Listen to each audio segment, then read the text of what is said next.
Интересно, у меня все рыси в вольере или нет? Хотела показать, как загоняются рыси. По быстрым вариантам и не быстрым. Ну, не быстрым вариантом, на самом деле, просто нужно зайти внутрь. Но они, походу, все совсем не в вольере. Сейчас посмотрим. И видео про пумочек сниму.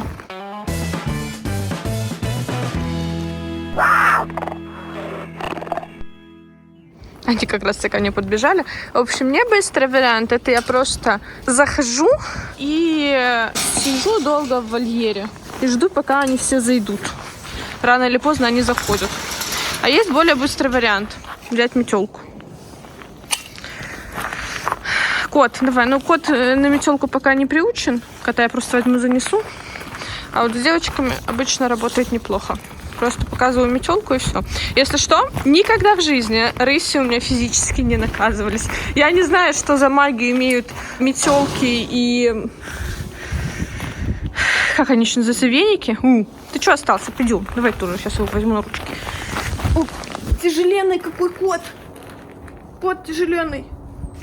Не знаю, что за магию имеют метелки.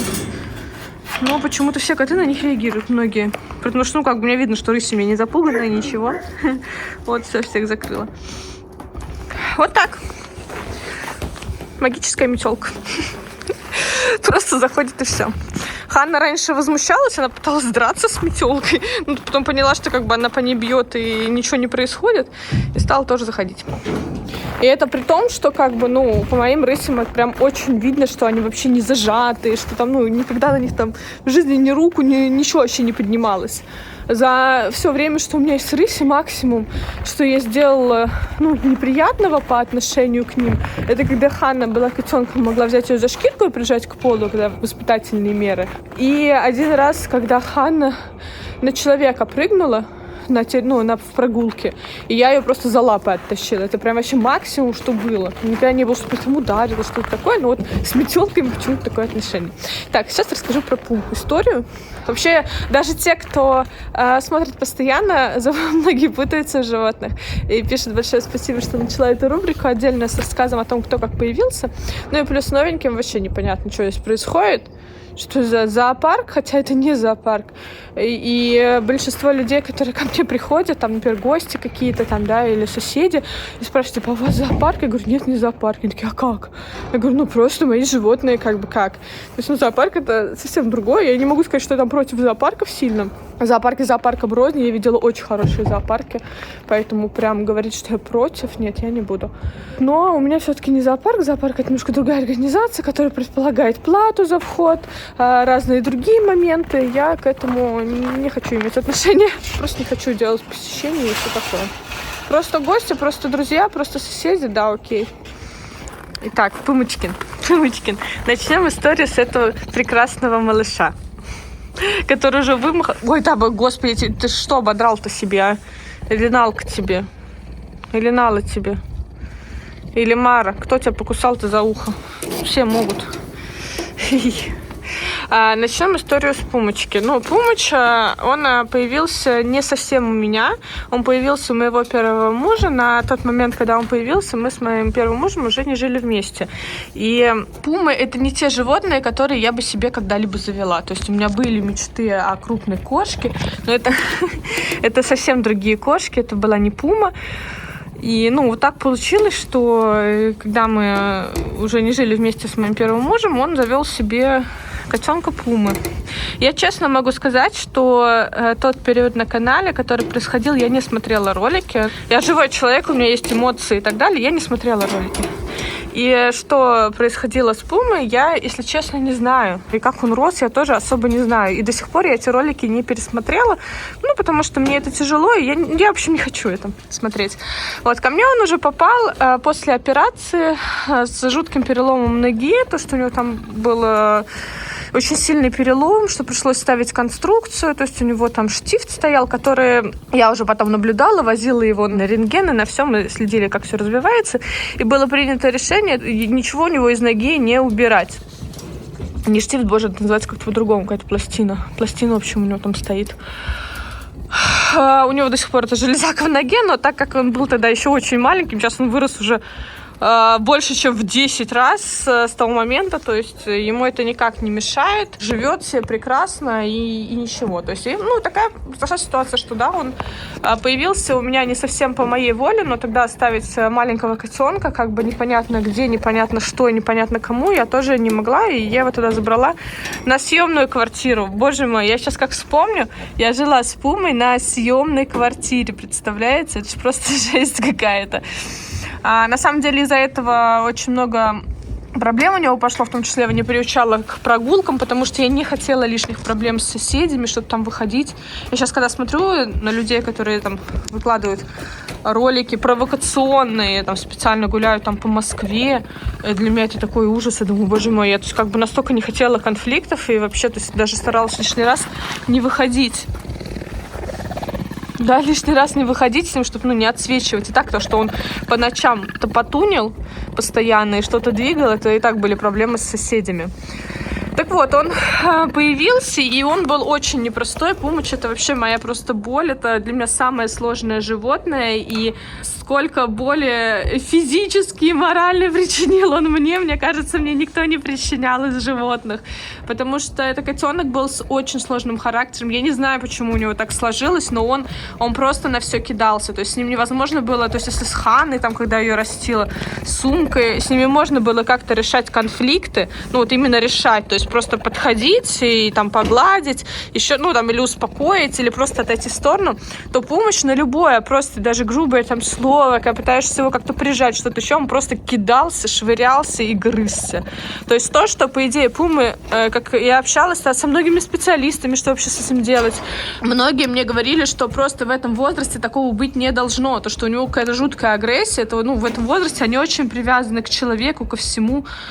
Он очень был ко мне привязан, но при этом каждое вот что-то не по его, что-то идет не так, он сразу же кидался и кидался именно с агрессией. То есть это кот, который порвал мне 2 руки, которые мы зашивали, порвал мне грудную клетку, я тоже ее зашивала, просто потому что он там подумал, что я не хочу ему отдавать курицу, типа, хотя я ему ее уже дала. Он подумал, что там курица в руках, грубо говоря, и кинулся. В общем, это кот, который нормально так: да ты мой сладкий любимый мальчик все равно, да, рассказываю про тебя, какой-то балбес был. Балбес какой был. Кот, который просто нормально так пожевал мне нервов, тела моего и вообще всего. Было с ним очень тяжело, но как бы пути назад, как говорится, не было. Он был как раз-таки тем, кто очень сильно торопил мой переезд, и я начала срочно прям искать участок, потому что я адекватно понимала, что в квартире с Пумой жить, причем с Пумой, ну, ручной, но не совсем контролируемый в плане агрессии, просто невозможно. Поэтому он прям очень сильно ускорил поиск участка и всего, чтобы быстрее хоть куда-нибудь, хоть как-нибудь переехать. Вот. Ну, а дальше, соответственно, он переехал вместе со мной. Это, наверное, был один из самых счастливейших дней в моей жизни, когда я спокойно поняла, что все, у нас есть свой участок, что нас не выгонят со съемной квартиры, вы понимаете, да? То есть я заезжала в квартиру, где было максимум разрешено 2 животных. Максимум. Мы обговаривали, что вообще желательно без котов и детей. Ну, вообще, ладно, окей, 2 котика. Потом появилось там 3 котика, но они увидели, что 3, такие, ну ладно. А в какой-то момент хозяева заходят, и там, блин, Пума, простите. Они, естественно, по новостям, по всему видели, но они, конечно, немножко офигели. То есть они думали, он так чирикал. Пумы в детстве очень смешно чирикают, как птички. Какой-то малыш соскучился. И он был закрыт в комнате, он чирикал, и он говорит: вы что, птичку завели? Я такая: ну, как бы не совсем. И я когда открыла дверь, просто они посмотрели, он такой сидит, мяу-мяу, такой чирикает там чего-то. Они такие посмотрели, говорят: ну, если что, говорят, вы почините все в квартире? Я такая: ну, да. К слову, комнату я чинила полностью. То есть я полностью все снимала оттуда и все заново перекладывала после него. Потому что Пум не приучался к лотку, он ссал, где попало, всю мебель нам пришлось поменять. Когда он кушал рыбку, он эту рыбу подкидывал просто до потолка, и у меня рыбная чешуя была даже на потолке. В общем, это было очень весело и забавно, но нет. Вот потом мы сюда уже переехали. И с Пумычем многие спрашивают, на прямом контакте я с ним или нет. С Пумычем на прямом контакте я была до его примерно 1,5 лет, где-то 1,5-2 лет. Перестала я с ним быть на прямом контакте, когда я забеременела, потому что каждый наш прямой контакт всегда заканчивался тем, что он меня валит, и у него очень быстро переходит вот это состояние игры, состояние, что я там пытаюсь из него выбраться, в состояние агрессии. Это просто, стало для меня опасно, учитывая, что я была еще и беременна, я очень боялась всего этого, и мы перестали с ним общаться на прямом контакте. То есть только вот так. Пожмакаться с малышом. Ну и дальше, соответственно, он жил. В том году мы его кастрировали наконец-таки. Но кастрировали его по той причине, он не проявлял никогда никаких моментов, связанных с его половым созреванием каким-то. Он не метит, он не менялся в характере, по крайней мере, заметным для меня.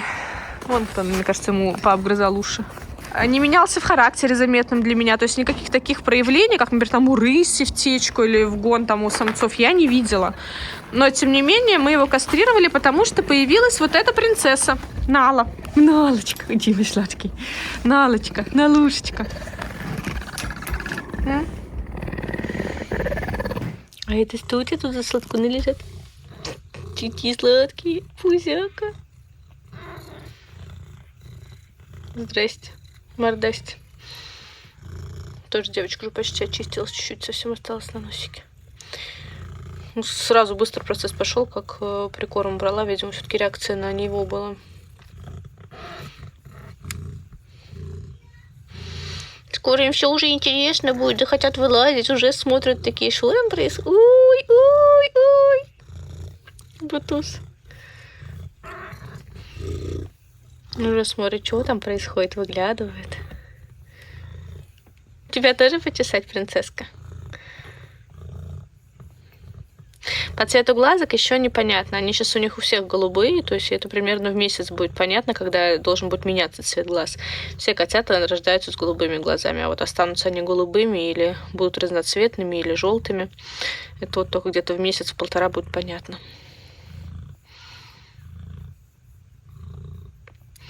Взяли они этот ген у папы или нет? Боже, ну до чего вы сладкие.